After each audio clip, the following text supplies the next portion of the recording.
Number 2 was always by himself. He didn't like being around other numbers. He lived in the land of numbers and spent his days picking berries in the arithmetic fields.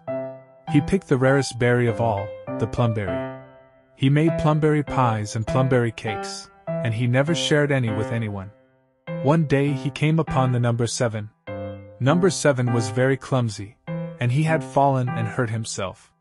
"Will you help me until I get better?" asked number 7. "Hmmrph I suppose so," said number 2 angrily. He let number 7 sleep in his home. He brought him water, and gave him food, but he never let number 7 have a plumberry. After a few days, number 7 started to get better. Number 2 told him that he would have to work the plumberry fields to repay him.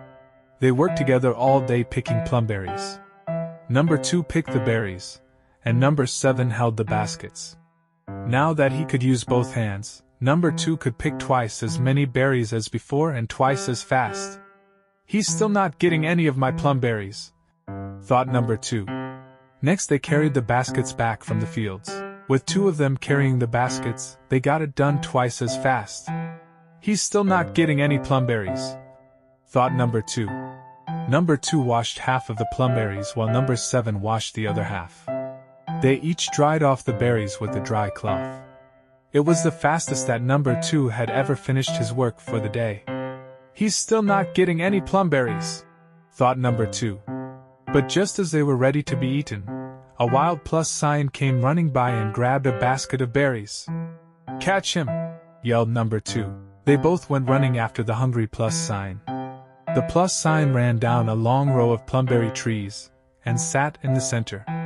"I have a plan," said number 7. "You go get the biggest basket you have and wait at the other end of this row of plumberry trees. I'll chase the plus sign towards you. I'll tell you when it's the right time, and you can jump out and catch it." "Hmmrph I suppose so," said the mean number 2. Number 7 ran after the plus sign. When they were almost at the end of the trees, he yelled, "Now!" Number 2 jumped out and trapped the plus sign with the biggest basket he could find. He was very happy to have his plumberries back. "I could not have done this without you," said number 2. That night he made plumberry tarts, and plumberry cookies with plumberry icing, and he shared them with number 7. Number 2 realized that working together means you get more done. From that day on, the rule of number 2 was that the smartest and safest way to do things is with a friend.